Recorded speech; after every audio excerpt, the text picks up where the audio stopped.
Good morning. Good morning. Today is March the 4th. It is the first Sunday of March. Speaking of March, there's a couple things happening this month. It is Women History Month. Are you already recording? So thank you, ladies, for all that you've provided the world. It is, do you know March Madness? Do you know what that is? That's a Logos event. So if you like Bible software, the biggest sales of the year are during March. But March is kind of a busy month. You know, we have March Madness, we have Women's History Month, we have Christine Park's birthday, we have Easter this Good year Friday, in Easter. March. Yeah, Good Friday, Palm Sunday, St. Patrick's Day. A lot of things are happening this March. St. Patrick's Day. Wait, how does one celebrate St. Patrick's Day? I know you do the corned beef and hash, right? it's just turned into like debauchery. Sorry, it's not corned beef hash. It's like the Corned beef and green and cabbage. orange day. No, it's... There's no orange. Did you know that I made somebody laugh the other day? Was Adeline? No. What? No. What? No. It was a listener heard our podcast and they laughed. Anyway, but today is March the 4th of the year 2024. We have a couple different things to talk about. Busy month, busy episode, busy day. You are listening to the Dear Church podcast.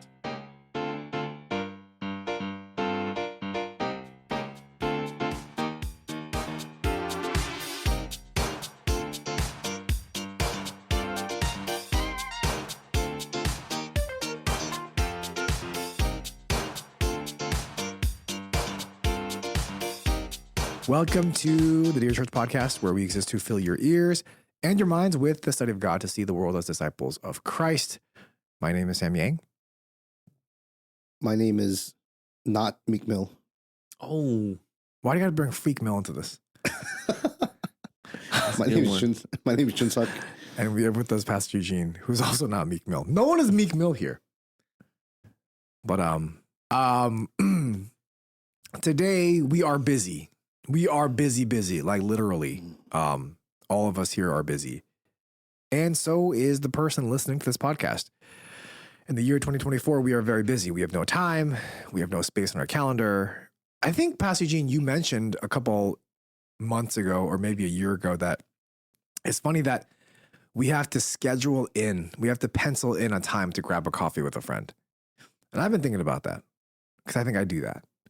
I think we're just so super busy. And I wanted to talk about busyness today as people are driving to work or driving from work. Because I think in today's society, busyness is a badge of honor or a status, or it shows that you're working hard, you're doing what you're supposed to be doing.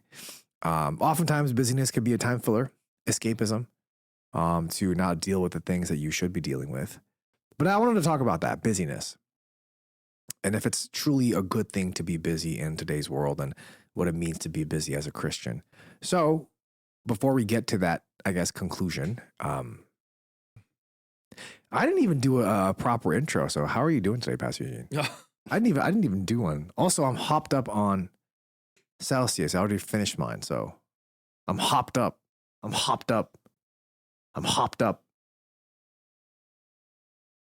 you don't even miss that drink.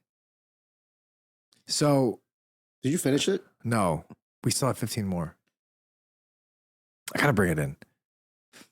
Someone recently told me that there's a scientific study, I don't know which one, that Celsius is not good for you. But I didn't need a scientific study to tell me that. So I knew there that. was a scientific study that says Celsius is not good for you. Yeah. I should see that one.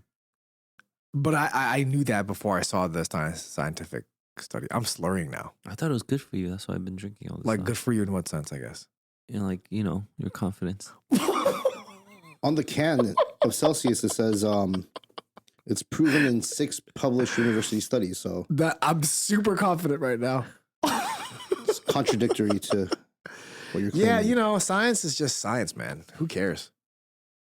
I don't believe in science, by the way. What do you believe in? See, I don't know what's going on. I'm so hopped up on Celsius today. But so how are you doing today, Pastor Eugene? I didn't even catch your answer. Was good. I have been a little distraught. Oh no. Yeah, for my brothers. in the podcast, we did say that you guys are preparing for ordination. And that has come to a pause. Yeah, a pause. Yeah, a slight pause. And then you could tell how people can, maybe you could share how people can pray for you guys. Sure. I think so for Brian and myself, if you could continue to pray for us. I don't know how they could pray for us, to be honest. Just like, how could you pray for me? To just pray for you guys and your aspirations as you desire to be elders and pastors of the church in the future. Yeah. For you guys to stay faithful to that, even in the midst of this slight hiccup. Yeah, I don't even know if it's like a light hiccup. It's like a full-on chokehold. But well, I mean, you have to certainly believe that ordination, although it is a process that is held by man, it's a ritual that we hold. It is still an ordination by God. So ultimately, it's God who ordains. So we'll have to continue to stay faithful. Yeah. Thank you. That was like an emotional segment, huh? For you? Yeah. For everybody, I think, involved. Oh, yeah? Brian, Phoebe. Not Angela, though. Not me. Yeah. Thank you for that. So it's back to business. And we're talking about business today. Pastor Gene, you mentioned this in your sermons in the past as we're going through Genesis 1 through 11. You mentioned just the goodness of work. So can we just start talking about what work is, why it's good? Is all work good? Do we have to love our work? Is it a sin not to love our work? Yeah, I think has been a culture shift, especially starting from maybe even the boomers, but we saw it really develop with Gen X and millennials, and now especially with Gen Zers. But it's about, when you meet someone, the first thing that you could do, or the first thing that people do normally is you introduce yourself, you say your name, and then you say what you do. Yeah. Right? Yeah. And if they don't say what they do, then you ask them, oh, what do you do? And normally the answer is your occupation. Does that make sense? That's what we're asking for. Yeah. So if I go, hello, my name is Sam Yang. I say, oh, hi, nice to meet you, Sam. What do you do? It's like, oh, I'm a doctor. It's like, oh, nice to meet you, Dr. Yang. That's what they'll say. Right. Things, something to that effect. Yeah. But now I think we've gone to a place where we don't want to say our occupation for whatever reason, because it's like, oh, this is my job. It's not who I am. And that's a really interesting kind of development, because are we, maybe the association with our identities and work wasn't a complete or the holistic association we wanted, but at the same time, to disassociate with that is that good? Yeah. Right. So, if I want to know more about you, what is the thing that you do for over 40 hours a week? Mm-hmm. It's a nice kind of way to introduce yourself, at least to get the ball rolling. But now to disassociate yourself with that would mean to take out a huge chunk of what you do, saying this is not who I am. And so when we introduce ourselves, what do we say? Who are you? And I think that's why people are really going into, when I introduce myself, I want to give you my core identity. So that's why we have these like pronouns and neo-pronouns now.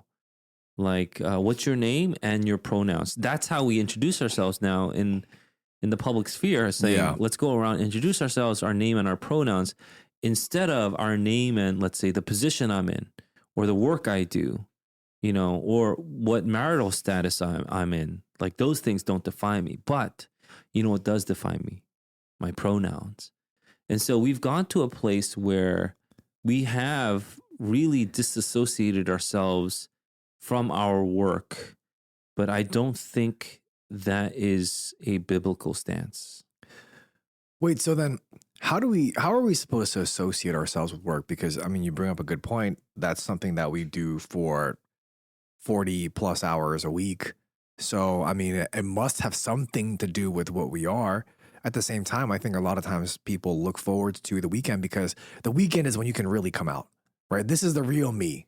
I just like, how are you supposed to associate yourself with your work? Is it not part of your identity? Is it a part of your identity? Like, what, and I know that when we talk about work in the Bible, we're not just talking about our career or our profession, right? Because work could be anything from folding laundry at home, cooking, to being a lawyer. And so that's homemaking. You could say, you know, my name is Sam Yang and I'm a homemaker, and then people kind of assess what you do.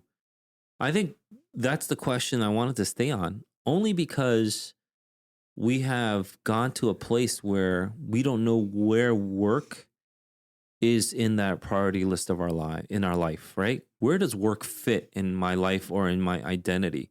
And because we don't know it, that's why we don't even know whether we could say it. So even, let's say you work a 9-to-5 desk job and you don't want people to associate you with that. Let's say you're an accountant or something like that. So you'll say, hi, my name is Sam. So, oh, what do you do? I'm an accountant, but I'm an accountant by day, but by night, I'm this fierce gamer, something like that. Yeah. And so you want to tell a little bit more about yourself. Yeah. So they'll add on to the work part, but they will still say what they do because it's still a big part of who you are. But here's my real love. That's what people want to share. But now we want to just take out the accountant part. Right. So then what's the correct way of understanding that? Because surely something that you think about for 40 hours of your week can't be nothing. Yeah, I think it's a part of who you are for sure. And the reason why I raised the question first is because I want us to get us to think about it first. And as you're thinking about it, you see how work relates to our meaning. So work and meaning are pretty closely tied together. This is why the whole confusion is there now especially from the millennials and on, where you want to work and now you work in a nonprofit because you want your work to have meaning. I'm not going to sit behind a desk or in a cubicle and do this meaningless like drone work for the rest of my life. I want to have an impact on the world. Yep. And so I'm going to do this because this helps this community or this kind of section of the world or whatever it is, right? Yep. And so we've gone to a place where we really want to tie in work with identity to a more complete way, which is, I believe, a phenomenon because of the societal degradation, if I may.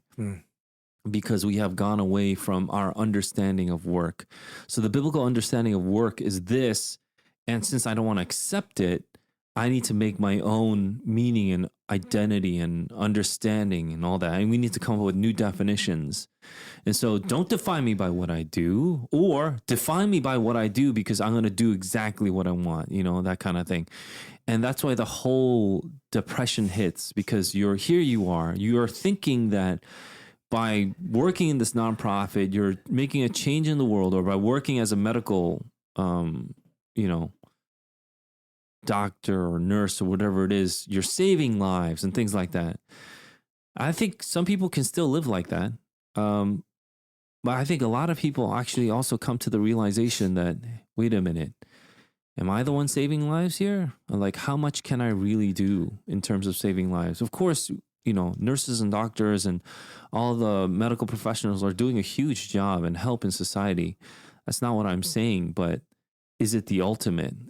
So when you push and keep on pushing to the ultimate, does it provide you with the meaning that is satisfactory to your soul? Does it give you the purpose that you have been looking for and searching for? And I wanted to stay on that a little bit because I had a conversation with a friend of mine. We started from politics and went all the way down to the meaning of life. Mm-hmm. And then the meaning of life is what got him stuck. Because he like, how do you get to the meaning of life? That's the question everybody asks, right? And then I had to say, everybody asks the question, but not everybody is without the answer like you. And then, they would say it's not fair because you've studied this. You literally have a doctorate in this or something to that effect. It's like, that doesn't change the fact that what I'm saying is true or not true, right? Who cares if someone studied this or that? So I explained to him the logical fallacy of the appeal to authority. And so we were going through a back and forth because of this. But I think that's why work has become so confused now. Because look what the Apostle Paul did. Didn't he make tents? Yeah. Did he complain? Did he go, oh, that's not my real job. I'm the apostle. Don't get it wrong. You know, that kind of thing. Or did he just make tents and he was an apostle? He just made sure that he could do the work that he needed to do, which was to glorify God. And I think that's the ultimate goal here. Work is there to glorify God. Secondly, I'd like to point out that work is a gift from God. That means work has dignity and work has purpose. God gives gifts not just, willy-nilly or nonchalantly, like, oh, why don't you just take it? So because I just feel like it. God doesn't do stuff like that. There's always purpose to it. So that means work has purpose. And if God gives it to humanity, that means it has dignity because it comes from a higher authority. And so if work has dignity and purpose and work is a gift from God, then if we don't see it as, the way God has given it to us, then of course, then work can be burdensome and tiresome and can be confusing. You don't even know why you're doing what you're doing because where is it all leading to? Because you thought work should bring you happiness and work doesn't bring you happiness. You thought work could bring you identity. Work doesn't bring you identity. And that's where, if I may take a sidebar here, that's where all the trad wives and the red pillars have it confused too, because children are good, but children are a gift from the good. That's why they're so good. But if children are taken as a good in itself, then you've messed up. Then you've done messed up, is my point. So, I mean, I've actually heard that before too, where, people say, I don't want to be, stuck behind a desk all day making money for already rich people. I want to do something worthwhile or of value. And so, people start going into social work or people go into teaching or, I've even heard someone say, Sam, like, at least your job matters. And I was just thinking, it's interesting that you would think that. So that's a very common thought process I think a lot of people may have. So I'm curious, to someone that may think like that, where, they think that their job is just a means to get money, or even support their job. The whole point is to make money to support people whose jobs actually have meaning. How would you respond to that? Or people that are chasing jobs for the meaning that they bring. How would you respond to that?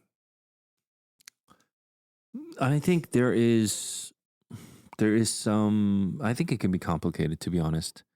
And I don't want to make something too reductive where I can just say one thing and that's just work, period. All work is good. All work isn't good. Work itself is good. Work is a concept. Work is a gift. That's good. But not all work that we, put ourselves into is necessarily good. Obviously, that's the case, right? It should be obvious, right? Yeah. Yep. And so if work is good, then how is it good? I think the good question, or a good question we can ask, is what is God interested when it comes to work? What is God interested in when it comes to work, right? And I do believe one of my favorite verses, I don't have the exact address on me, is the end of chapter 22 in Proverbs. What is it, 19 or something? I forget. The last verse of chapter 22. Proverbs 22 verse 29 reads, "Do you see a man skillful in his work? He will stand before kings. He will not stand before obscure men." Yeah, and that verse kind of stayed with me for most of my adult life. There is a purpose, there is a dignity, there is a goal to work, and work is tied in here with craftsmanship. So craftsmanship is something where you develop and you become really good at it. It's a skill that you develop. Right. So I get it. Maybe in a 9-to-5 job, you don't see what kind of craft you're increasing in or developing, but you should. You should. And if not, you should really think deep and hard about what kind of craft you are developing, because you're not sitting there literally doing nothing. If you are, then that is a problem. Maybe you're doing work the wrong way. Maybe you're not actually doing work. You're trying to just get by and get a paycheck. And that would obviously fall in the lines of slothful sinfulness. But maybe you're just not seeing the craft that you're developing too. And so, like I said, it could be a little complex. It really depends on the scenario. If you don't like what you do, I would start with the question, what are you doing? Like, what are you literally doing right now? And why don't you think it's a good thing? Because you don't want to be a cog in the machine, yada, yada, yada. I think that is a kind of depressing way of thinking about things. You can be a cog in the machine, sure. I mean, who isn't a cog in some kind of machine? Yeah. But look at Joseph. Joseph's life, he was something that people, I guess, could have seen as he had no control over his life, period. And yet he excelled in every single area that he was put into. Any circumstance he was put into, he excelled. Whether it was in Potiphar's house or in jail, or whether as a ruler of the kingdom, of the greatest kingdom perhaps to have ever existed in Earth's history. You know what I mean? Yeah. People still talk about this kingdom, which is kind of insane if you think about it. Like, they still talk about ancient Egypt and the pyramids and that time where all these great structures were built and their technologies have been kind of passed down. They had these monoliths and they had all these structures they knew physics, they knew science, they knew mathematics, they knew of all these things even before Pythagoras and that kind of stuff. It's kind of crazy how great they were. And yet here's Joseph, who was a slave, and he became a ruler. And so, it's one of those things where you have to start to recognize you could be a cog in the machine. Is that necessarily a terrible thing? Shouldn't you rather think about, well, where are you placed and what kind of skill are you developing? Even as a slave, Joseph thrived.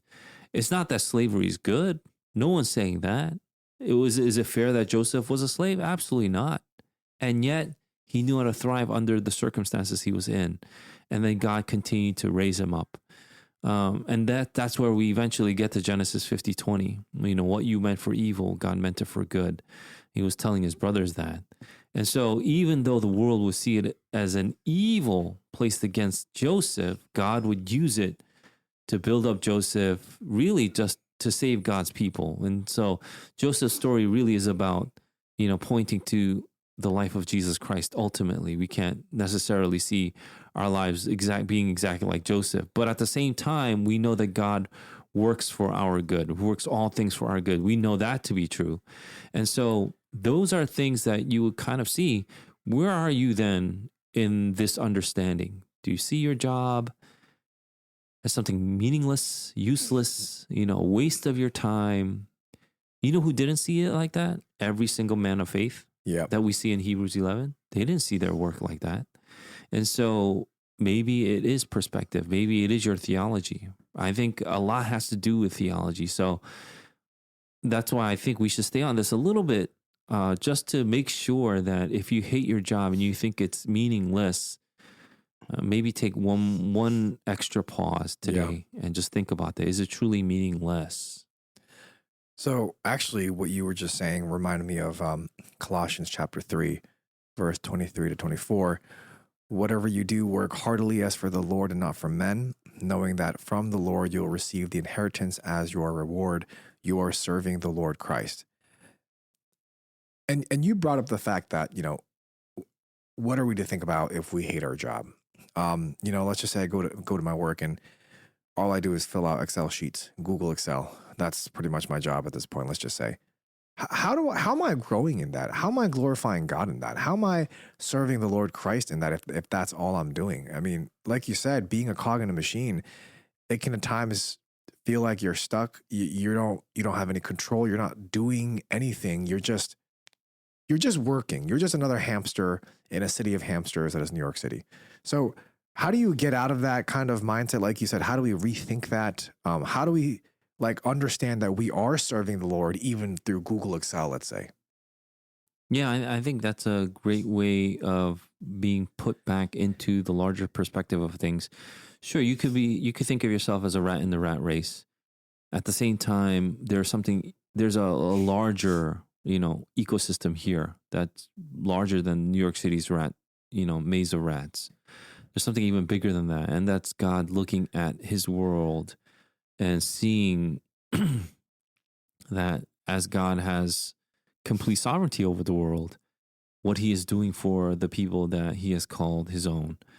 And I think there is also this understanding that work has been given to us as a gift, ultimately, so that we can enjoy life, not so that we are miserable. And that's why I think perspective is also important, because if you continue to have this, really, down-ridden perspective that work is so tough, it's terrible, I have a terrible boss. Anybody who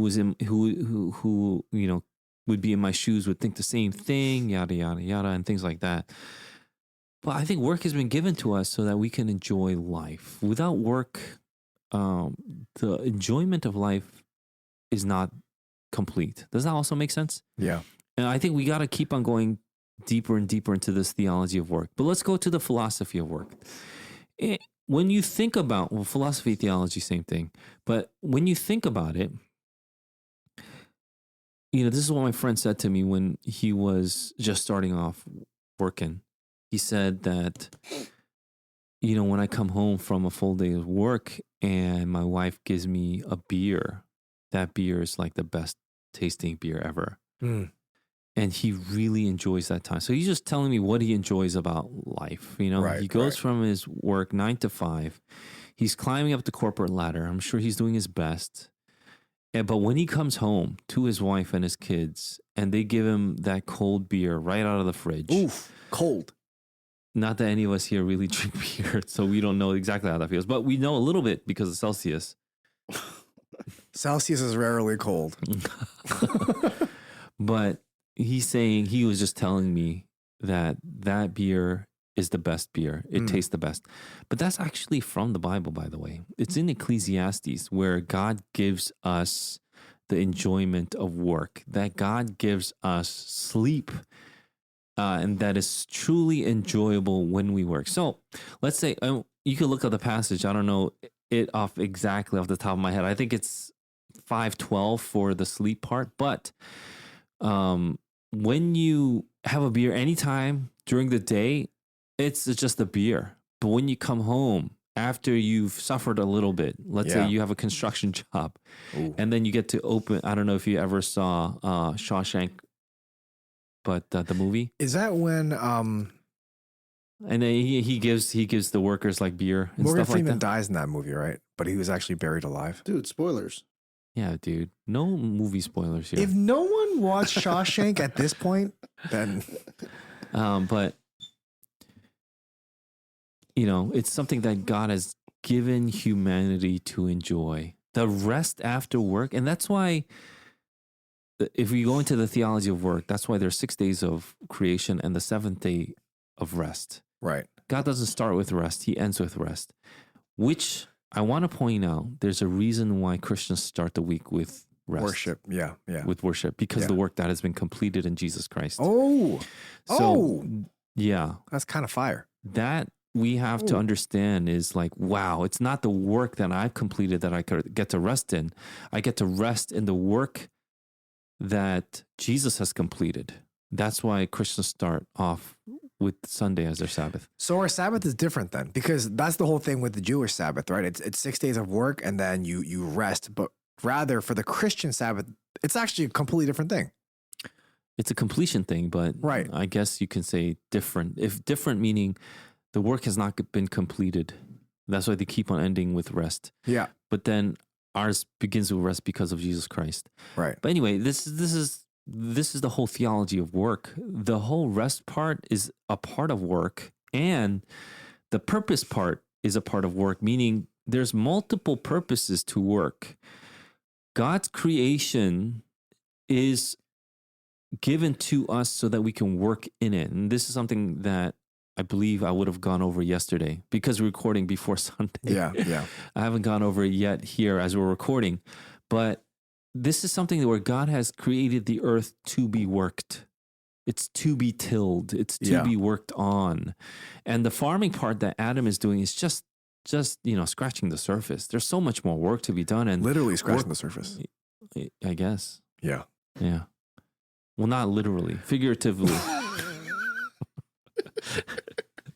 But it's one of those things that we see like, wow, we have come to a point where we have continued to till the ground, both literally and figuratively, in the sense where we have developed as a human society. Yeah. And so this is the purpose that God has for us. It is through work. It's not because people sat on their butts all day.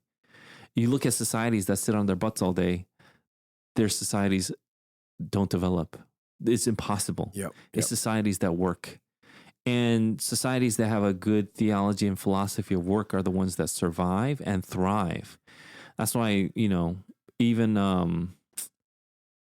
I want to say I forgot the sociologist's name. It starts with a Z, but he's the one that did the Stanford experiment. Anyway, this sociologist said he went through different religions and ideologies, but it's the Protestants who have this incredible work ethic, and it's the Protestants that actually built America.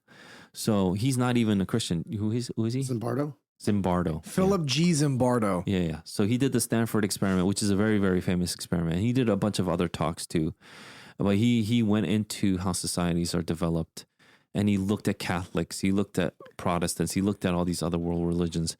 But he looked at Protestants saying they have the strongest work ethic because it's in our theology. Yeah, the work is in our theology. And so you need to work hard.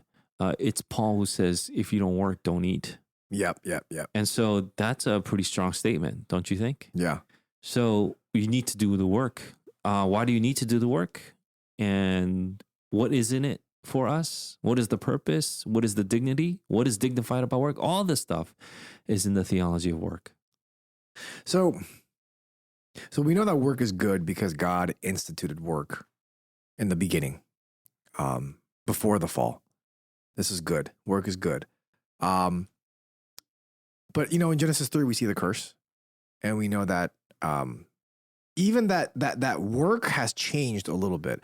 Or is it the result of work that has changed? Was there anything different about work prior to the fall and post fall that we should think about when we think about work? Yeah, with the fall, there's pain, just like childbearing. Right. For a woman, right. There's pain is multiplied. Work, the pain, through thorns and like thistles. The toil. Right. Toil. And your work might not always produce what you want it to produce. That's because of sin. Right. But the way God has planned it, and he didn't completely have us eradicated, meaning he didn't take out the goodness of work because of the fall. It's just harder now, right? So the fact that we can still produce is by the grace of God. So is it wrong then to dislike work? I'm curious because, we have such things as the Sunday scaries, right? Sunday night, everyone gets a little anxious about the next Monday morning. People say Monday morning is the worst time of the entire week, Friday afternoon being the best. And it all has to do with work, right? Even the phrase TGIF, it has to do with work. It's not because you're a day closer to worshiping the Lord on Sunday. TGIF is because you don't have work for the next 2 days. And Monday morning is scary because you have work for the next 5 days. And so I feel like even our culture, the things that we say, how we feel about the different things around the world is all revolved around the work week. So is it wrong then to dislike our job or dislike work? Is that a wrong thing to do? Well, I think they're two different things, but let me first answer by saying the theology of work is important to have correct in your life. And you want to make sure that it's not the work that you hate, but perhaps it's a job you have a challenge with. And that could be for a variety of reasons. Maybe there's something unresolved in your job that you need to resolve. Yeah. Maybe it's a relationship issue with your superiors or your inferiors, whatever it is. Yeah. Maybe you just can't figure it out because of lack of wisdom or discernment, and you need to work through it. Maybe it's a skill issue where your skill set just isn't developed enough for you to be competent at the job you're in. Yeah. Or maybe it's the job itself where it's unrealistic, the expectations that they have, the turnaround that they expect. Whatever the case is, it's something that you need to resolve in your job. And it could be that this job is wrong for you.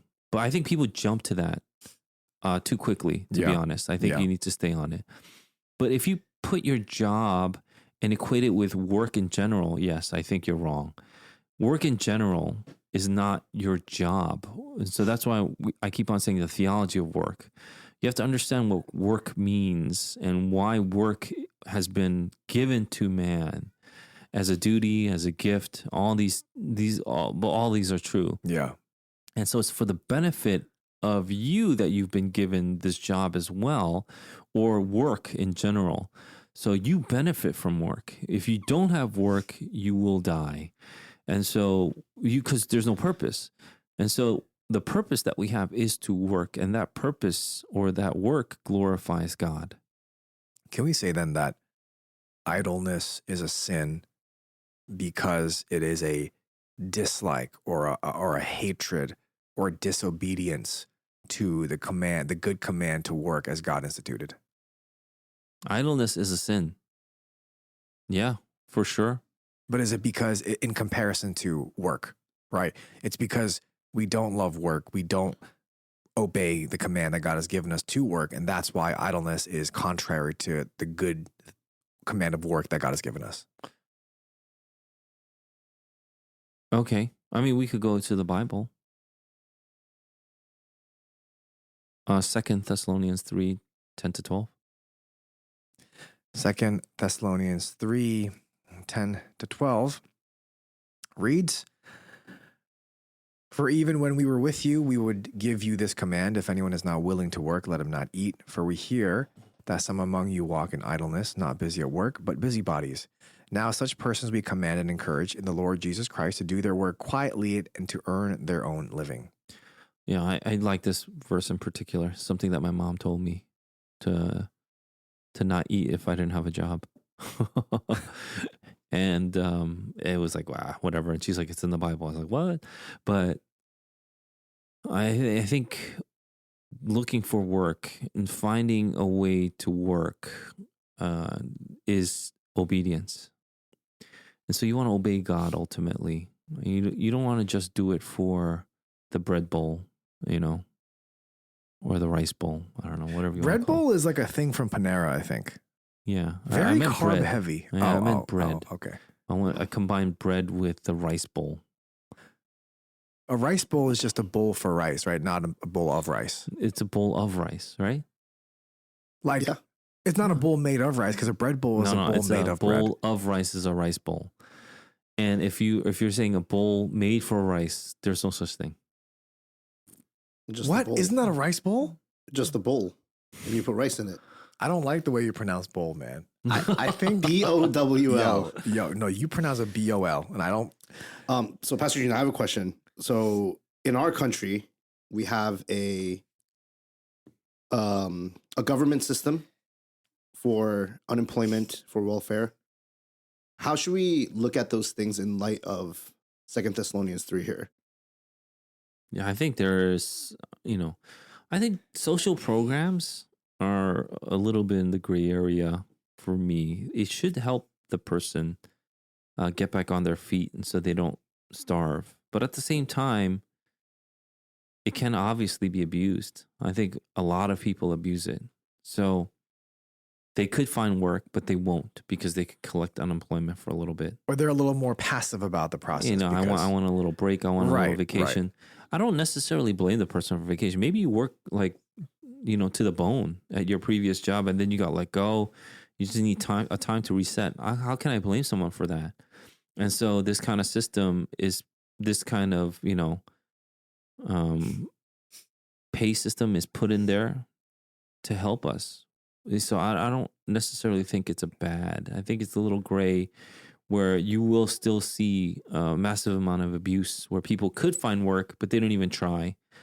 But if you didn't have this, fail safe or this net to catch you, would you have tried harder to get a job before? I think for the most part, it would be yes. Yeah, I mean, because you have to survive. Yeah, for survival's sake, you might do that. But so I think it's good and bad. I think it's a little bit of gray for me. Yeah. But I would say for the Christian, don't take advantage of the unemployment system. If you need a break, then be honest I need a break. So I don't think I could do a job right now, but don't try to milk it where you're like, oh, I love playing the PS5. I deserve it. I deserve this time. Yeah. Like, I don't know, get real. You don't deserve that time. I'm sorry. Yeah. You need to get your butt out there and work. And so I especially mean this for the men. You know, that's why the PS5 I think is probably more relevant.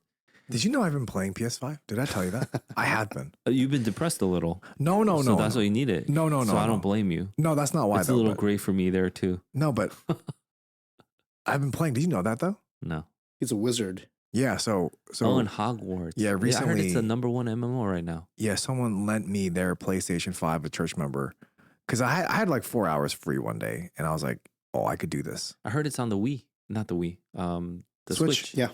I could play with you. But the thing is, you could choose to be a dark wizard if you want. Mm-hmm. And I'm really just on the fence about that one. I might be one. Anyway, sorry. But I have a question. That's the first thing I'd be, by the way. Dark wizard? I have a quick question. And it has to do with what Junsuk said. And I definitely want to go back to Second Thessalonians chapter 3. But if work is so good, why do we need a break? If work is so good, what is our theology of vacation? When can we say that we need a break? When can we say that we need a vacation? Because work is supposed to be good. So then staying away from work would therefore not be good, aka sin, no? Staying away from work for a long time, yeah. The purpose is to go back to work. You take a vacation so that you get reinvigorated to go back to work. Gotcha. You don't take a break because you think like this is it. That's not heaven. Yeah. If you think vacation is heaven, then that's why your life is so sad by the time you get back to work. Right. Again, if you go back to Ecclesiastes, wisdom, the basic foundation of wisdom is to understand what time you're in. There's a time to toil, right? And there's a time to rest. Yeah. If you can't discern between the two, then that's why your life is a mess. You can't tell from your left and right. Mm. So the question from 2 Thessalonians chapter 3 was, and this is actually our next topic, is verse 11 reads, "For we hear that some among you walk in idleness, not busy at work, but busybodies." It seems to equate idleness and busybodies. And for us in our culture today, those are opposites, right? Because we think that being busy is being active, working hard, whereas we think being idle is passive. You just sitting, not doing anything. But here it seems like it's equating the idleness, that is a sin, with busybodies. How is that possible? Yeah, I think busybodies are something that we in our culture might be more guilty of than idle. Yeah. There are some idle people, and then they're easily pointed out, oh, you're so lazy, that kind of thing. Or you'll say, I'm so lazy. But no one really points out when someone's a busybody. Yeah. They're the ones that cause the most drama. They're the ones that always run around. Drama mama. They're always meddling in other people's businesses. Busybodies do that. Yeah. Does that make sense? So those are the people that are always too busy, and they say, oh, I'm so busy, I have so many things to do. Yeah. And then you're like, what? So what is the outcome of both? I think the outcome of both is the same. That's how you could tell they're a busybody. So let's say someone's schedule is incredibly busy. Yeah. It's packed, their calendar's packed. It's all red. How do you know they're a busybody instead of just busy? Right. You know, because they produce nothing. The idle person produces nothing. The busybody produces nothing. In fact, the idle person is a negative because it's a drain on society. And so the busybody also is then a drain on society. So you don't produce anything and you drain society. That's what a busybody does. And I guess 1 Peter 4:15, we can see in what context, how bad is it if you're a busybody, so to speak, in the sense we're talking about. 1 Peter 4:15 reads, "But let none of you suffer as a murderer or a thief or an evildoer or as a meddler." Ooh, meddler. Yeah, Meddler on the roof. No, but where is this meddler or a busybody categorized with? Murderers, thieves, evildoer. That's a pretty heavy Murder list. is tough. Yeah, but that's the same. The point is, it's in the same list. And so if you're in a list and you're with murderers, then it's something that you shouldn't do. So people who are busybodies think that, oh, I'm just a busybody. You know, I should maybe. No, I think it's a more serious crime and then you think it is. And I think that's where you see why, if you have the theology of work down and you understand that you were put here to work, to produce, to get an outcome. You're supposed to sweat. You're supposed to struggle, yes, but it does produce an outcome because of the grace of God. And if you don't produce that outcome, why it's such an evil thing? Because what you are doing is you are defying your purpose and defying God. And that's a big thing, in my opinion. Do you know I'm actually preaching on this on Saturday? Which one? Proverbs 26, talking about laziness and busybodies. Nice. But then I feel like people are going to think that. See, you always say that, right? Yeah, no, people are going to think like... And yet you're the one that wanted to talk about this topic. Because it's on my mind. But people are gonna, just nodding. No, but people are going to think like, oh, you just took everything that Pastor Eugene said and you just said it in your voice for Saturday. But that's not the case. I thought of what I was going to talk about. Our podcast just always reflects your Saturday sermons. No, it just reflects what I'm thinking about. But I think, and you bring up a great point. Everyone's a busybody right now. And I was even thinking about this. And the reason why I thought more deeply about the passage that I preached this past Saturday is because I realized that my schedule is so packed. It's so full. And then I think about, but what did I even do? And I don't know. Like, why am I always moving around? Why am I always doing something? And I don't even know what I did. And so that made me think, like, am I a busybody? And you said, you know, the difference between a busybody and someone that's hard at work is the fruit, is what they produce. What do you mean by that? So, I mean, none of us are farmers here. None of us are manufacturers. We're not physically producing anything. So what do you mean by produce when you say that? Yeah. I think once you get, well, as long as we're talking about work, we work not in the same capacity as God worked, but we work in light of his work, meaning his work should influence, it should inspire our work. Okay. And so what kind of work did God do? You know, first thing was he created light. So what about us? We don't create light, but we can reflect the light that he's created. Right. So in the work that you do, are you reflecting God's light? That kind of thing. And then, you know, he separated the waters from the waters. And so you could continue down and see, are you having the same kind of separation in your life where you can allow for production? Are you separating what you need to separate? You could really take it anthropomorphically when you look at how it was theocentric. Creation is theocentric in chapter 1. By the time we get to chapter 2, we see a more anthropocentric kind of view of, you know, that we're given. Can you just explain those big words? I don't. What? Because if theo is God. Yeah. Centric is centered. Yeah. Mm-hmm. What do you mean by anthropomorphic? Anthropos is man. Morphic centric is change. So you're changing as a man. So anthropomorphic means seeing it from like a human perspective, right? Seeing it as a man.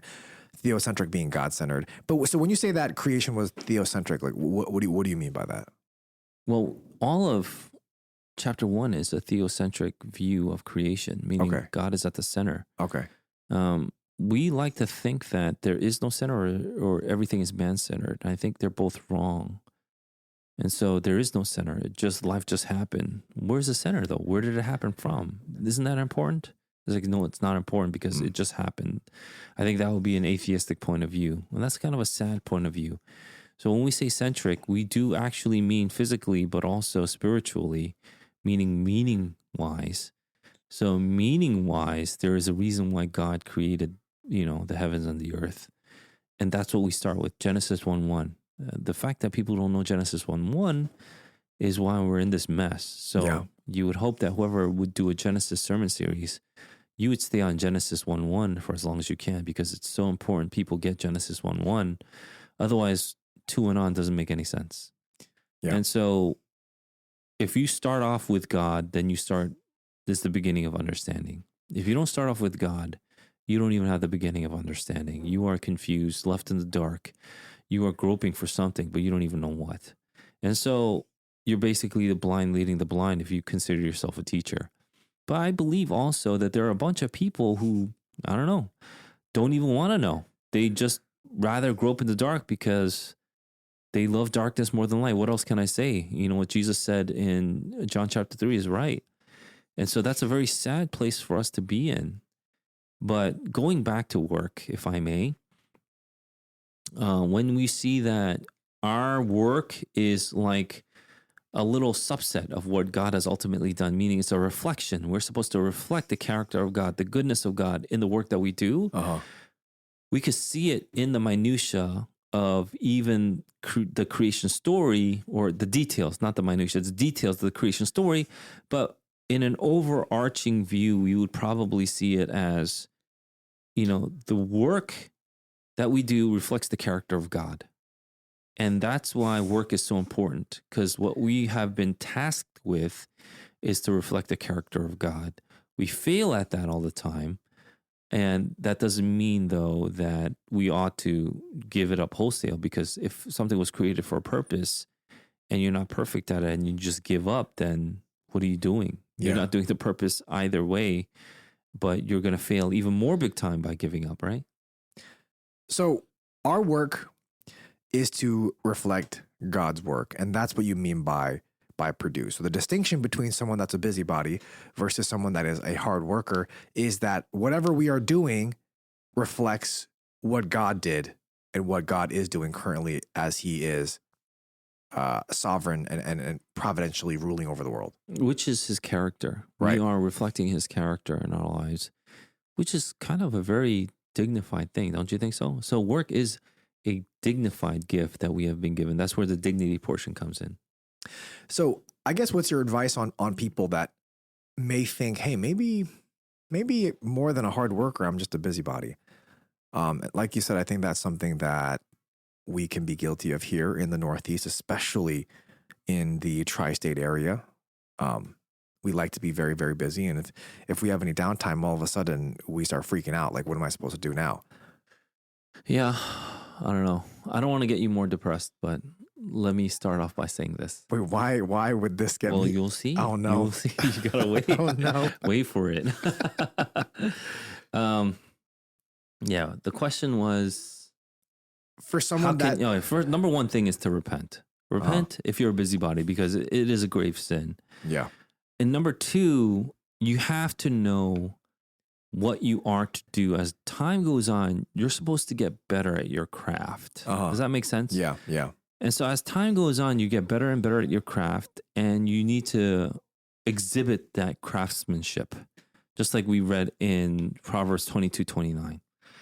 Now, here's what I was going to say in your ordination sermon. That's what I was going to say, okay? So I've been waiting to give this, but I'll say it to you now, because who knows when that's going to be now. It could be like true. In a year from now. That's true. I joke, obviously. This is a joke. I don't know if people get that's a joke. It's a joke, right? I'm joking. Yes. But here's what I would have said. I've told you one thing, and it was a test. But it was a test because it developed something in you. Mm-hmm. I told you to say yes to everything. Yep. How's that been? Tough. I have been driving everywhere. So basically, I told Sam, you need to say yes to every single ask that you've been given. Yep. And then he actually has been, right? Yeah. Which is great. You've been speaking at a bunch of retreats. You've been gaining experience. You've been gaining knowledge. Yeah. You come back with a bunch of questions and also feedback from those experiences, which is great. Yeah. Number two part is, so if you don't get number one, my number two, I don't care to give. Mm-hmm. So people come to number two too quickly. And number two is the more obvious one. Number one is say yes to everything, which I don't think people agree with. And I have a problem with that. And I'm going to tell you a little bit why. There's not anybody can do number one, what I asked you to do. Mm-hmm. A lot of people will say, well, that's dumb. You need to learn how to say no. That's correct. Because that is number two. Number two is you need to know how to say no. But here's the caveat that I wanted you to get from number one.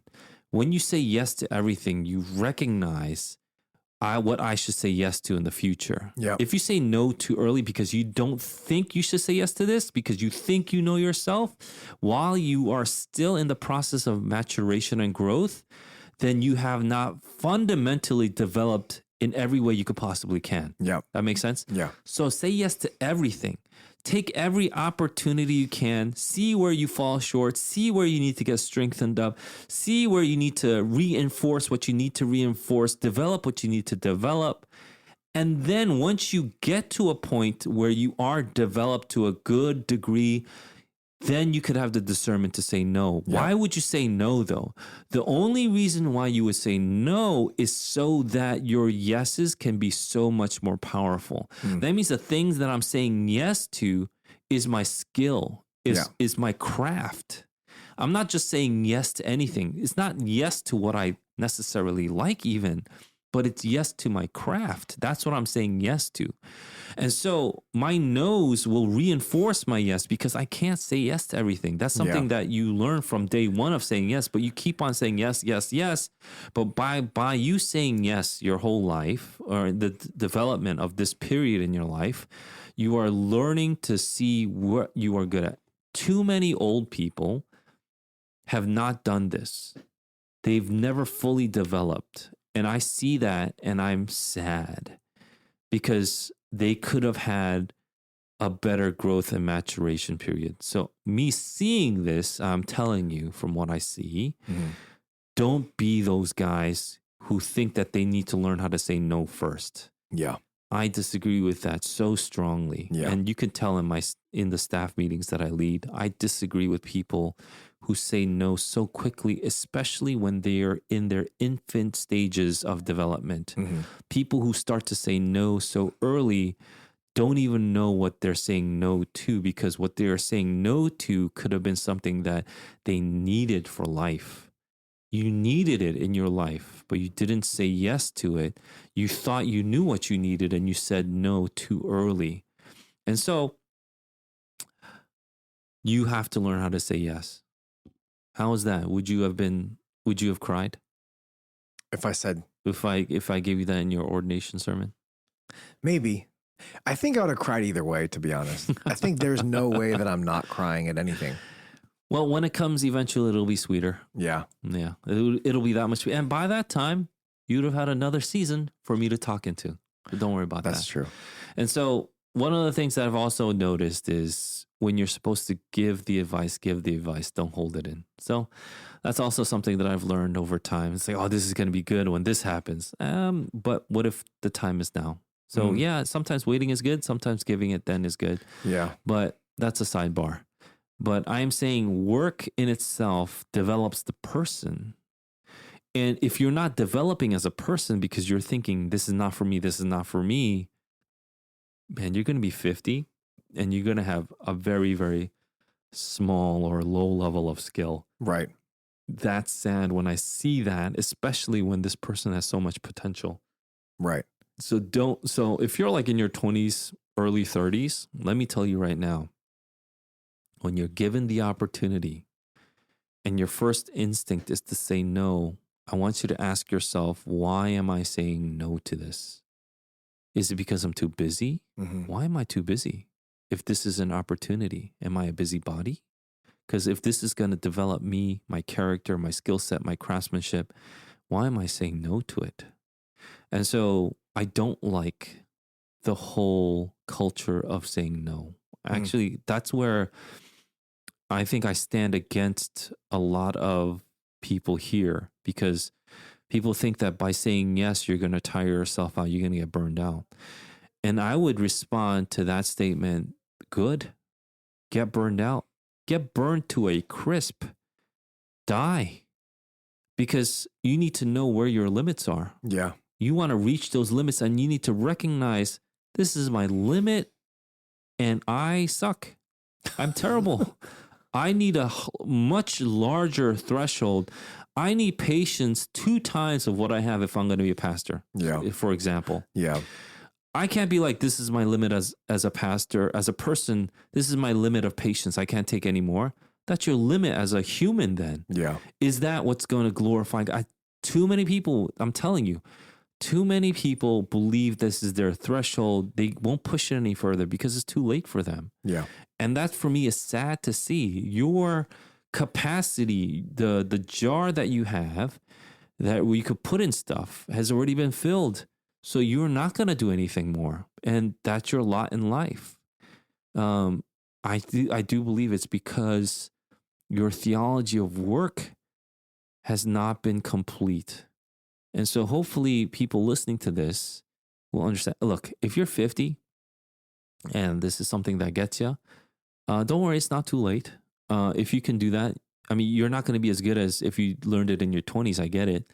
But it's still not as bad as if you kept to your ways into your 60s and 70s. Like, get your butt out there and stretch what you can, learn what you can, read what you can, expose yourself to what you can. But I doubt that you'll be as good as what you could have been when you're 20, 30, but you're never going to be 20 or 30 again. So do what you can now.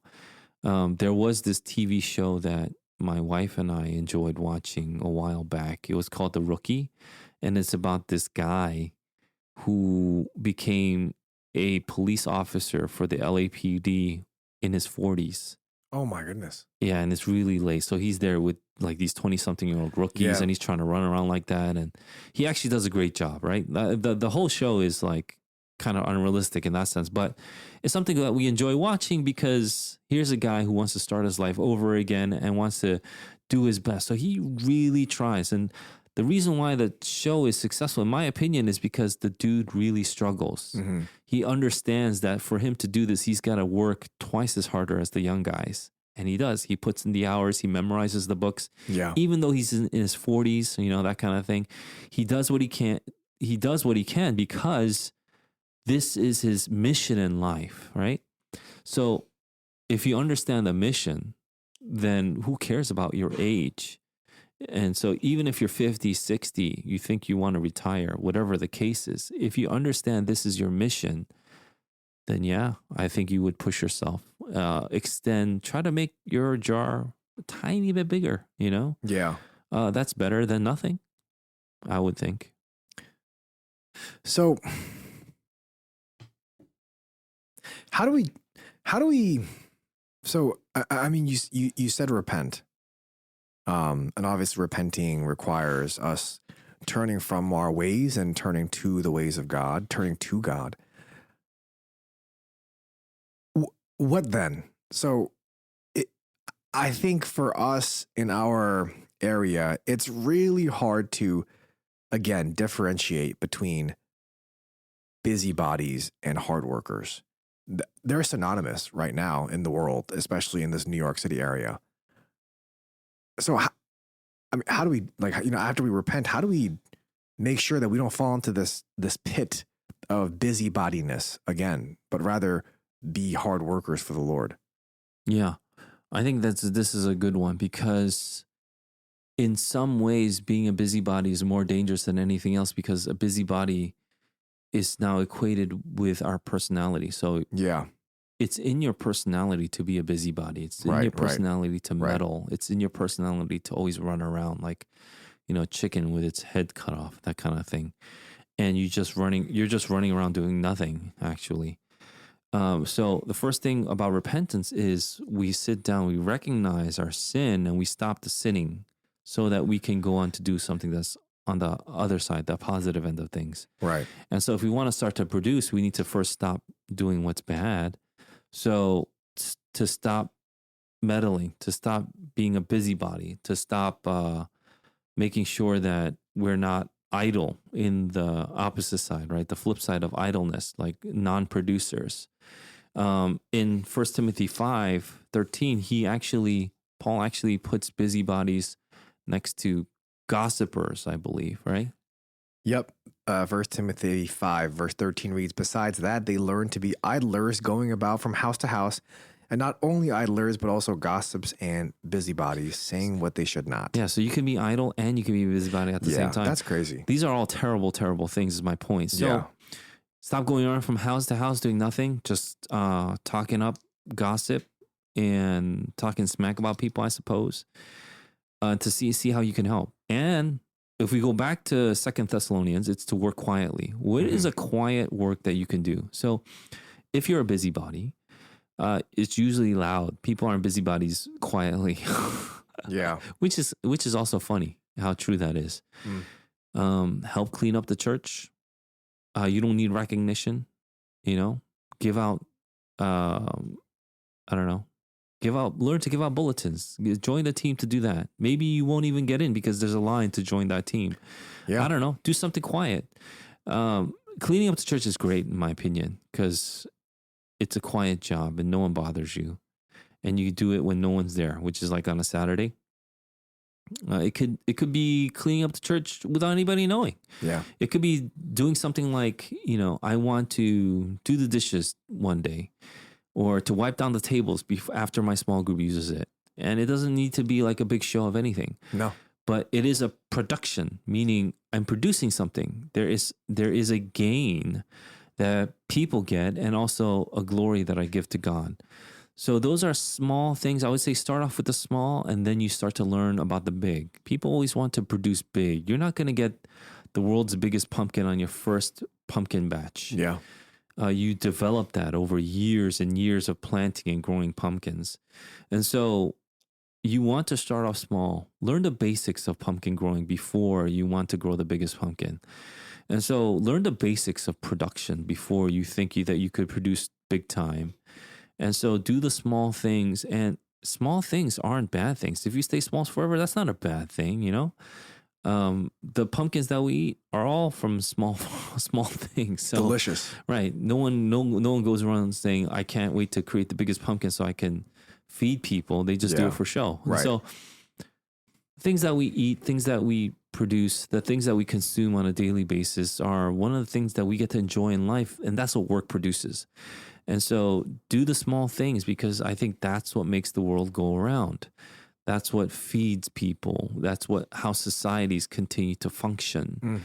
Do the small pieces of work, and don't think it's too small for you. I think that is a very boastful way of thinking. I think that's really helpful. And I think it's just this topic of busyness and busybodies is really, really helpful for a lot of us, because, like we've been saying, in this area, we've been taught that being busy is the best thing that you could do, especially if you're a man. If you're not busy, automatically you're just lazy. If you're not busy, you're not providing for your family. If you're not busy, we all have those stories of like you mentioned before, the dad working 9 to 5, 9 to 7, coming home, eating dinner and doing it again. And that's his service to the family. And we kind of honor that sacrifice. We honor people just working hard. But we should not get it twisted, with simple, just busybodiness. Yeah, I mean, cultures always had their expression of honoring the patriarch. Like in Black culture, when the dad comes home from work, who gets the biggest piece of chicken? That kind of thing was very prevalent. I remember working at the council of the city of New York, and we had a man whose main thing was to promote pastoral counseling. So he has his PhD in that. And I was talking with him. And before even Obama talked about the kitchen table, he was talking about it, how important the kitchen table is for families. Yeah. And he's talking about in the Black culture, because he's Black, this is important. And it's important that the father come home and he gets the biggest piece of chicken. And he gets to take that as a sign of not just respect and honor, but it's to show that he deserves it. He's the one out there working. Yeah, yeah. And he should be the one working. Right. The hardest. Even if other people in the family work, he should be working the hardest. And he would go around saying this, and he would go around talks like this. And then eventually politicians actually picked that up.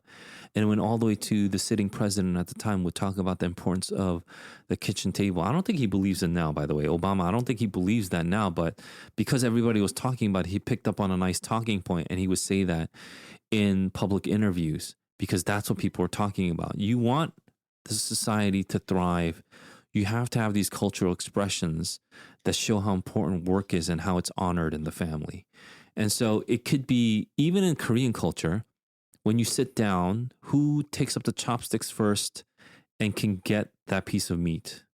The dad. The dad. Yeah. You always reserve. So if you go to a Korean household, and this needs to be Korean, not an American Korean. Those are Korean Americans. Those are anomalies. Fakes. Anyway.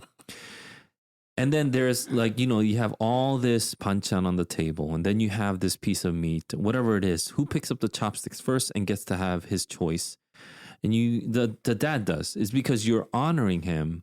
But by honoring him, you're honoring the family. You're not just honoring him as a person. You're honoring the family. You're honoring the structure. This culture is propagating what is good, what is right. And that's how the culture thrives and survives. But when you take that away, what are you going to honor instead? Right? Right. What are you honoring instead if you take that away? And if you don't know the answer to that, that's why you're so confused. I'm just trying to think of how people can, because I think people still do honor not only hard work, but busybodiness. And I think that's just my concern is, especially people in our church, we have very, very aggressive people in our church that just want to spend every second working. Well, I think even in society today, you have this entire thing of you have to hustle. You have to hustle. Oh, yeah, hustle, yeah. But then I think one of the questions that people never ask is like, what are you hustling for? Yeah. So I think that might be a way that you could kind of think about it, whether you're a busybody or you're actually producing. So Rick Ross has this song called Hustlin'. Every day I'm hustling. I don't know Every if day you I'm should be quoting rappers anymore ever. Every day I'm hustling. Every day I'm hustling. Right? Hustle real hard. Hustle real hard. Is the lyrics of this song. Very complex. So then I guess people can think, okay, well, then what? Am I not supposed to hustle? Am I not supposed to be busy? Am I supposed to be making time for the kitchen table even though I'm busy? Like, how do I put all this together? Do you want me to go back? Well, go back to what you should be doing. Do the small things first. But if you're a family man, I get it. If you already have a family and you can't start necessarily off with the small, and then you're like, I don't know what to do because I can't even do the big. How am I supposed to jump to the big? This is where I do believe that trust is incredibly important. You trust in God, and you have to have a community that you can trust. So you need to be able to trust your family, and you need to have a strong support system. So biblically speaking, you need a church that will support you in this, that will stir you up, encourage you, that will come alongside you, that will even rebuke you if you need to be rebuked. And if you don't have anybody that actually is on that latter end where they can rebuke you, you might have a very tough life, to be honest. You need people that can speak into your life. Even I, as the senior pastor here, like if we were talking Korean culture wise, people might think, oh, no one actually gets to rebuke Pastor Eugene, which is untrue. It's not true. Actually, some brothers even have come up to me and said, Pastor Eugene, and as respectfully as they can, they think, I have a concern. This and this has been happening. Are you okay? And that was an incredibly humbling, yes, but I was incredibly grateful. In fact, after that, it was very uncomfortable between the two of us. And I actually had to work to make sure that we're still comfortable again. But I'm thankful for people like that because their ultimate concern isn't the relationship between me and them. Their ultimate concern is for my good. Yeah. And it's for the glory of God. Yeah. And because of their love for me, even though they were uncomfortable in saying it, they needed to say what they needed to say. And if they're wrong, they could be wrong. I could say, actually, I think you're wrong on this, brother. But if I were to be humble, then I would hope that I would still take the step back and say, and ask myself if there's any merit to what they had to say. So that's why you need a community that you can trust. And hopefully the church that you're a part of has developed that kind of culture within its community where people can rebuke each other, admonish each other, exhort one another. But ultimately it is to encourage one another to do the work of God. And so, yeah, I get the question. I get what you're trying to ask again and again is, well, what if I can't start off small because my life doesn't afford it? Yeah. Well, I'm sorry, brother or sister. You have to do what you have to do. And that's why it's so important that you're in a community of believers that will help you so that you're not left out in the lurch. If you're going to start all over, what are you going to start at a minimum wage paying job? Right. Like, how can you feed your family then? So those are things where the community will come alongside you to support you, especially in your time of need. And believe you me, you will come to a point of need at least one time in your life. And praise God that we are not left alone. Yeah. That we have this community, this church. Thank you for that. And I hope, and we hope and pray that this is a helpful portion of our podcast, because I think busyness or busybody-ness, and I want to just distinguish the two, because busyness isn't necessarily a bad thing, but being a busybody is a bad thing. And so I just wanted to distinguish the two. We hope that this is a helpful portion, because I think a lot of us do struggle with being a busybody, especially in this area, as we've said many, many times. But quickly, we'll be going to a quick Q&A. I say quick Q&A every time, but it's rarely quick. We need a beat.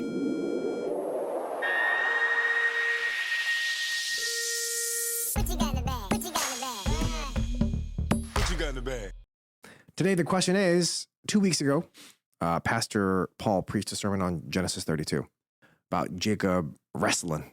He was a wrestler. And the question is, when Jacob divided his people, his family, into two camps, how are we to think about that? Because it almost could seem like Jacob did that because he didn't trust God and in his sovereignty and in his plan. Or it could seem like even though he trusted in God's plan, and because he trusted in God's plan, he still wanted to use the strategy and wisdom that God had gifted him to do what was possible. How do we balance the two? Because I think when we think about trusting God, it may lead some to be passive, whereas others may say, because I trust in God, I will be active in what God has given me to do the best for myself as well. Yeah.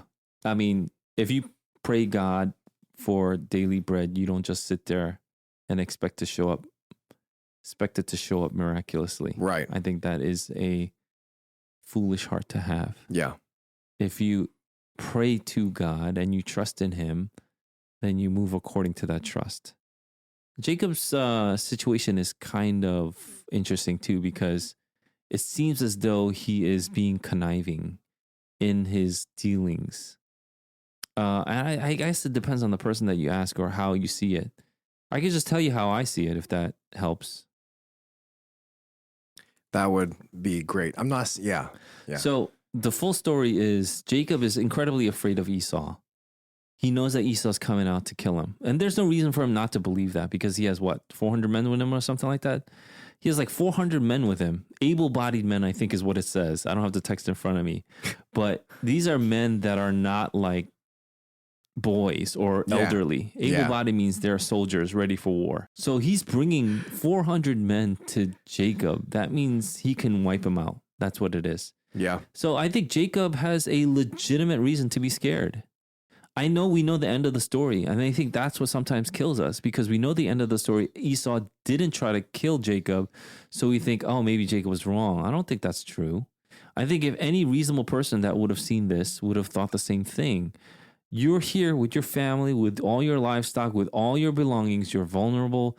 When you carry stuff, you're very vulnerable. Let's say you're a soldier in a war front. You're in a battlefront. And not only do you have your gun and your backpack with you, you have your wife, kids, all your belongings, your furniture, your everything. pets, Yeah. and you're going to the battlefront. Oh. Are you secure? Are you happy about that? No. Absolutely not. So is Jacob happy about what's going on? Absolutely not. Yeah. He's incredibly vulnerable. He can die. Yep. And his whole family will get wiped out. There's no way someone's coming out of this alive. So someone's coming out of this unscathed, I should say. And so, he's scared. And I think he has a legitimate reason to be scared, because Esau vowed that he would kill Jacob. That's the last we saw of Esau before he goes to Laban. And so now here we are, and this mysterious figure appears in the middle of the night, I think, and wrestles with Jacob. Yep. And Jacob's just wrestling out of his mind. Yeah. I think for me, one of the things that really, and obviously this is speculation on my part, is, man, if I was in that place where I'm just so distraught and filled with anxiety, and someone comes to wrestle, yeah, I'm going to wrestle you. I don't even care what. Yeah. I'll wrestle you to the ground. You know what I mean? Like, this is nothing compared to what I'm dealing with right now. Right. But he realizes something in the middle. And he says, I'm not going to let you go until you bless me. So either Jacob realized this in the beginning or in the middle, but he realizes it. That's the point, okay? He realizes it and says, I'm not going to go until you bless me. And so he lets him go. And then he touches his hip, but he does bless him. He gives him a new name, Israel, someone who wrestles with God. You can think that that's one of the meanings of Israel. And so, and he goes, someone who wrestles with God and actually succeeds is the name of Israel. Yeah. You wrestle with God and you succeed. And you have to start to wonder, what does that mean? And I think it has a lot to do with the three patriarchs, Abraham, Isaac, Jacob. And you need to go into the prayer portion of how the two fathers before him, his father and his grandfather, also wrestled to a degree, and they succeeded. And let's go back to just one, Abraham, with Sodom and Gomorrah praying. That was like a wrestling too, a back and forth, back and forth. Yeah. And, in the end, God said, yeah, okay, fine. And, that kind of thing.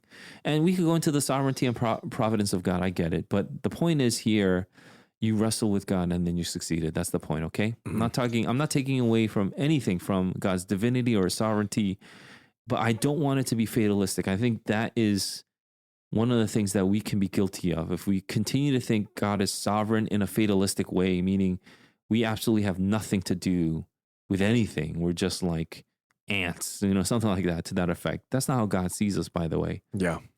And so I definitely don't want to take it in an Armenian way, but not in the flip side, a fatalistic way either, which I think many perhaps could be guilty of. But let's go. Now that he has blessed him, does Jacob change his plans? And the answer is no. He still does it. Yeah. He still brings out his goats and like 12 times gives him gifts or something to that effect. Was it 7 times? Something like that, right? He gives him gifts upon gifts upon gifts. And I have my own speculation on that. It's so that his 400 men are too busy tied up with carrying these gifts back home that they can't even attack him. Yeah. Because, let's see, how many goats can you really take care of, to be honest, if they're not your goats, if you're not the shepherd? Because the shepherd can take care of hundreds. I get it. Because with the shepherd's voice, the goat will follow them. But if I give you a goat, can you take care of one? Can you take care of 2? You're an able-bodied man. Can you take care of 3? How many can you take care of? But let's say I give you thousands. You're busy taking care of them. Busybody. I don't know. Anyway, he does the strategy. Does that mean he doesn't trust God? I think the answer is, the text doesn't say for sure that he trusted or didn't trust God. But the fact is, for me, that what the text does say, I mean, not for sure, meaning, the text doesn't say overtly, but he does give it away a little. He says, seeing you, when he goes to Esau, he says, seeing you is like seeing the face of God. That's exactly what he said to the angel, or the theophany, or the Christophany, whatever you want to call it, that he wrestled with. He's like, I have seen the face of God. Because he names the city Peniel, right? And then, and then he goes to Esau, seeing you is like seeing the face of God, which is very intriguing to me. Why would you say that? He's just bamboozling the guy? Is Esau dumb? It's like, I got you with the stew. I'm going to get you with this flattery now. Is Jacob really going to put his life down on the line by doing some kind of shabby flattery? Yeah. So I think we think too low of Jacob and Esau, in my personal opinion. And I think there is something to it that he said, seeing you is like seeing the face of God. I think studying it and hanging on a little bit longer is better in the long run. But I do think personally, I believe Jacob's faith is on the increase, not just from the experience of the ladder or the stairway to heaven, but from the wrestling as well. And now seeing this ultimately being resolved between him and Esau. It is resolved in the sense where Esau doesn't come after him anymore, right? Yeah. And so Esau doesn't come after him anymore. So in that sense, God does prove his promises true. Yeah. So I think the bigger picture is that God fulfills what he has promised. And is Jacob a man of faith? I think I would say yes. Gotcha. Jacob is a man of faith. And did he act in faith by having these droves of things and all that stuff? Absolutely. I think so too. So I think you cannot move without faith. And if he moved without faith, then he would have been penalized, but he wasn't. You can say, oh, it's grace, that blah, blah, blah. But God always has a way of correcting wrong. He doesn't just let wrong go without any kind of, narrative injunction there. Yeah. Yeah. And so because there is none, I do believe Jacob acted in faith. Does that make sense too? It does. Yeah. Yeah. Okay. So that's my take on it. So how does that apply to us? I mean, you brought up faith. You brought up God fulfilling his promises. When we're in a pickle, as they say, what does trusting in God look like then? Yeah. Trusting in God is to pray. And then your actions are based on faith, not fear or anxiety. So even if you have a plan, it's not like you're not going to stop the plans. Does that make sense? So if you're asking God for bread, does it mean you shouldn't work? No, you absolutely work. But your work is different now. Does that make sense? You're not working out of anxiety or fear. You're working with the assurance that God will provide. Does that make sense too? Yeah. And so work in itself isn't the main thing. It's what's behind the work. Is fear driving your work because you might not have bread? Or is anxiety driving your work because you might not have bread? Or is faith driving your work and you'll get bread because God feeds those that he loves, right? Right. Thank you for that, Pastor Eugene. We thank you for listening to this episode of the Dear Church podcast. Join us next week. We will not be talking about Meek Mill. We hope and pray that this has been a blessing in your ears. Fight the good fight, finish the race, keep the faith. Peace.